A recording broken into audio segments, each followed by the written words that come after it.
তথা রাজ্যের সমবায় দপ্তরের মাননীয় মন্ত্রী শ্রদ্ধেয় শ্রী শুক্লাচরণ নোয়াপিয়া, আমাদের আজকের এই অনুষ্ঠানের সম্মানীয় অতিথি তথা ত্রিপুরা বিধানসভার মাননীয় বিধায়ক শ্রদ্ধেয় শ্রী বিষ্ণু বর্মন মহোদয়, আমাদের আজকের এই অনুষ্ঠানের সম্মানীয় অতিথি তথা স্বশাসিত জেলা পরিষদের মাননীয় সদস্য শ্রদ্ধেয় শ্রী পদ্মলোচন ত্রিপুরা, তার সঙ্গে বিশেষ অতিথি এবং আজকের এই অনুষ্ঠানের সভানেত্রী মহোদয় এই প্রদীপ প্রজ্বলনের সহযোগিতা ভার বাড়িয়ে দেওয়ার জন্য আমরা বিশেষভাবে অনুরোধ করছি। বিভিন্ন বৎসরের মতো এই বছরে আজকে এই 3 দিন ব্যাপী উৎসবে আমরা বিভিন্ন সময়ে বলি যে বিশেষ করে আমাদের রাজ্যে বিভিন্ন পর্যটন কেন্দ্র, সেটাকে অন্তত রাজ্যের মানুষের জন্য এবং রাজ্যে বিভিন্ন বেকার যারা আছে তাদের কর্মসংস্থা এবং আকর্ষণীয়, যাতে রাজ্যের মানুষ এবং বিভিন্ন আমাদের রাজ্যের বাইরে এবং দেশে থেকে বা বিদেশ থেকে যারা আগত তাদেরকে কিভাবে আমরা আকর্ষণীয় করা যায়, তাদেরকে নজর রেখে আমাদের সরকার বিগত 2018 সরকার গঠনের পরে এবং আমাদের সরকার যখন ক্ষমতাতে আসার পরে বিশেষ করে আমাদের রাজ্যে বিভিন্ন পর্যটন কেন্দ্র সেটাকে খুব সাজিয়ে তুলেছে। তাই আজকে আমাদের এই 3 দিন ব্যাপী আমাদের উৎসবে আমাদের বিভিন্ন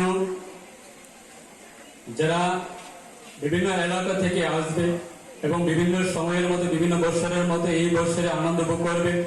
তাই আমার বিশেষভাবে অনুরোধ থাকবো, এই যে আমাদের নির্মহলে যে জল উৎসব, সেটাতে আমাদের রাজ্য সরকারের 3টি দপ্তর নিয়ে কাজ করছে। তাই আমাদের সমবায় দপ্তর সে জায়গাকে দায়িত্ব নিয়ে কাজ করছে। তাই আজকে এই উৎসবের মাধ্যমে আমি অনুরোধ করব যে আমাদের লক্ষ্য হচ্ছে আমরা কিভাবে এই এলাকা থেকে আমরা রাজ্যে বিভিন্ন এলাকা থেকে মানুষ যখন আনন্দ ভোগ করার জন্য যখন এই পর্যটন কেন্দ্রতে আসবে তাদেরকে কিভাবে আমরা সাহায্য করা যায় এবং তাদেরকে কিভাবে আমরা নিজের সম্মানের সাথে আমরা তাদেরকে সহযোগিতা করা যায়। এবং এই যে আমাদের নির্মহল, সেটা আমাদের বিভিন্ন সময়ে বিভিন্ন দলের মাধ্যমে এবং বিভিন্ন সময়ে বিভিন্ন কমিটির মাধ্যমে পরিচালনা করা হয়। তাই আশা রাখছি আমাদের যেহেতু আমাদের বর্তমানে সরকার আছে, তাই বিশেষ করে আমাদের এলাকার আমাদের জনপ্রতিনিধি রয়েছে এবং রাজ্য সরকারের বিভিন্ন দপ্তরগুলি জড়িত আছে। তাই আমি আশা রাখবো আজকে এই যে আমাদের এই উৎসবের মাধ্যমে এবং আগামী দিনে যাতে এই যে আমাদের এই নির্মহল কেন্দ্রে বিভিন্ন দেশে বিভিন্ন রাজ্যে বিভিন্ন এলাকা থেকে যারা আসবে তাদেরকে আমরা কিভাবে সহযোগিতা করে যাতে এই কেন্দ্রের মধ্যে এই পর্যটন কেন্দ্রটাকে কিভাবে শান্তি সম্প্রীতি বজায় রাখা যায়। এবং আগামী দিনে আমাদের দায়িত্ব থাকতে হবে এবং মানসিকতা থাকতে হবে যে যারা দায়িত্ব পাওক না কেন, আজকে এই যে আমাদের দায়িত্ব পাওয়ার পরে আমাদের জলটাকে মনিটরিং করা এবং পর্যটন কেন্দ্রটাকে মনিটরিং করা এবং নির্মহল কেন্দ্রটাকে মনিটরিং করা। তাই আমাদের কর্তব্য থাকতে হবে এবং মানসিকতা থাকতে হবে যে আমরা যতক্ষণ পর্যন্ত দায়িত্বতে আছি ততক্ষণ পর্যন্ত আমি সেটাকে সুন্দর করে তুলব এবং প্রোটেকশন করব, রক্ষা করব, সেটা আমাদের মানসিকতা থাকতে হবে। নির্মহল নয়, সারা রাজ্যে এমন 59 কোটি বলুন, আমাদের ছবিমুড়া বলুন, আমাদের নারিকেল কুঞ্জ বলুন, উজ্জয়ন্ত প্যালেস বলুন, প্রতিটি ক্ষেত্রে আরো নতুন করে কিভাবে নতুনত্ব যোগ করা যায় এবং নতুন ট্যুরিজমের জন্য ডেস্টিনেশন কি করে আরো সেখানে তৈরি করা যায়, সমস্ত পরিকাঠামোগত দিক থেকে সেই জিনিসগুলো নিয়ে আমরা কাজ করছি। ইতিমধ্যে আপনারা জানলে খুশি হবেন যে ছবিমুড়াতে 57 কোটি টাকার উপর টেন্ডার হয়েছে ছবিমুড়াকে আরো সুন্দর করে সাজানোর জন্য এশিয়ান ডেভেলপমেন্ট ফান্ডের সহযোগিতা, এশিয়ান ডেভেলপমেন্ট ব্যাংকের সহযোগিতা। আমাদের আগরতলা ডেস্টিনেশন স্বদেশ দর্শন 2 আগরতলা ডেস্টিনেশনকে প্রায় 70 কোটি টাকার মতো প্রদান করা হচ্ছে। আমাদের 59 কোটি ডেস্টিনেশনের জন্য 70 কোটি টাকা প্রদান করা হচ্ছে। এশিয়ান ডেভেলপমেন্ট ব্যাংক থেকে 59 কোটির জন্য আরো প্রায় 60 কোটি টাকার উপর সেখানে টেন্ডার করা হয়েছে। কারণ এগুলো আমাদের ত্রিপুরা রাজ্যকে বহির্রাজ্যের সঙ্গে নয়, বহির্বিশ্বের বিভিন্ন জায়গার সঙ্গে পরিচয় ঘটাবে। আমাদের সংস্কৃতি, যেটা কিশোর বর্মন মাননীয় বিধায়ক বলার চেষ্টা করেছে, যে এই যে আপনাদের নৌকা বাইচ প্রতিযোগিতা, আপনারা যারা মৎস্যজীবী, যারা আমাদের শিডিউল কাস্ট, তফসিলি জাতি অংশের মানুষ, আপনাদের পরিচয় কি? আপনারা মৎস্যজীবী ইউনিয়নের সঙ্গে যুক্ত। আপনাদের পরিচয় কি? যে আদিকাল থেকে বা সুদীর্ঘ প্রাচীন এই নির্মহল যখন থেকে যুক্ত হয়েছে, যখন থেকে এই জলা এসছে, তখন থেকে আপনাদের তাদের সঙ্গে যোগাযোগ। এটা শুধু বলার কথা নয়, এটা আজকে ভারতবর্ষে এটা প্রত্যেকের কাছে গৃহীত হয়েছে। এবং আমরা জানি, আমি কিশোরকে এখানে এসে বলছিলাম যে এখন মনে হচ্ছে জলের স্তরটা একটু বেড়ে গেছে।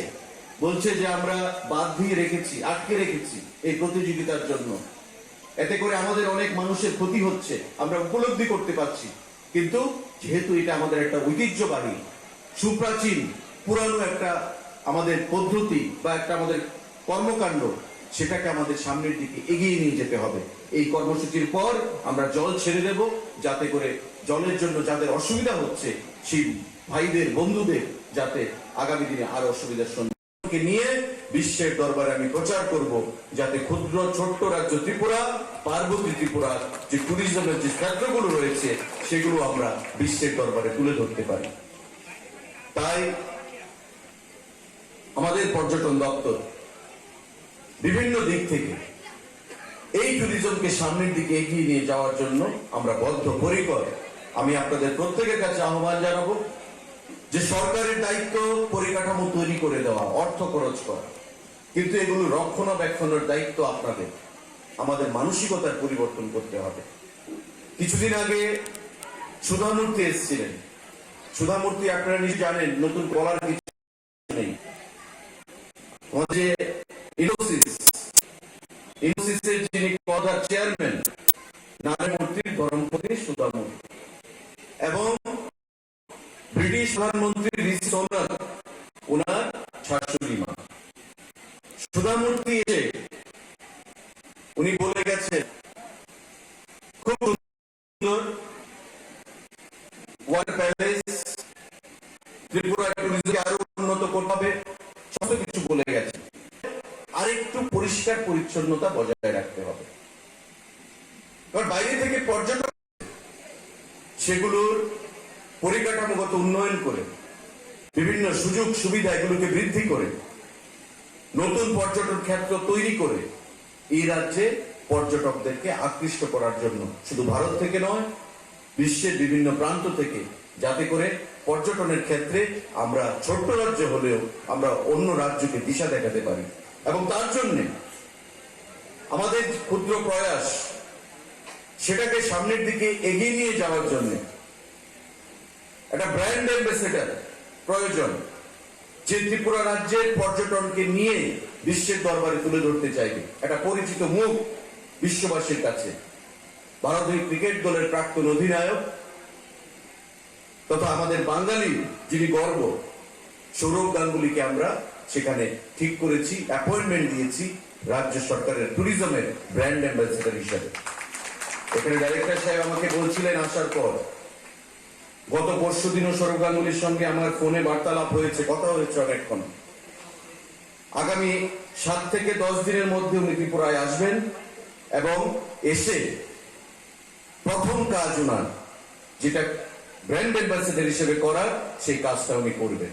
এগ্রিমেন্ট হয়ে গেছে, আমরা অপেক্ষা করছিলাম এগ্রিমেন্টের জন্য, চুক্তির জন্য। চুক্তি হয়ে গেছে রাজ্য সরকারের ট্যুরিজমের সঙ্গে সৌরভ গাঙ্গুলি মহাশয়।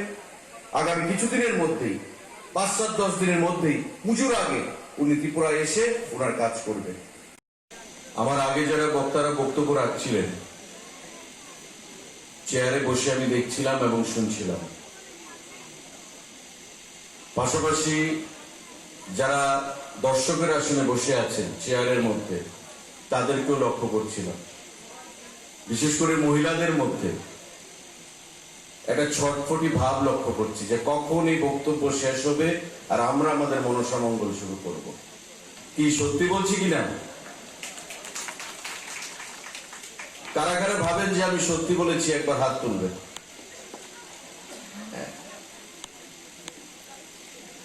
আমি 5 মিনিট ধৈর্য রাখুন, 5 মিনিটের মধ্যে আমার বক্তব্য শেষ করব। আমি মন্ত্রী শুক্লাকেও বলছিলাম, শুক্লাচরণকে, যে একদম শর্ট করবে, বলছে দাদা 5 মিনিটের বেশি বলবো না, সময় লাগবে। আমি আপনাদের সবাইকে এইটুকু আশ্বস্ত করতে চাইব যে পর্যটন দপ্তর আমরা এই নীরমহলকে বিশ্বের দরবারে তুলে ধরার জন্য বিভিন্ন পরিকল্পনা এবং বিভিন্ন উদ্যোগ আমরা গ্রহণ করেছি।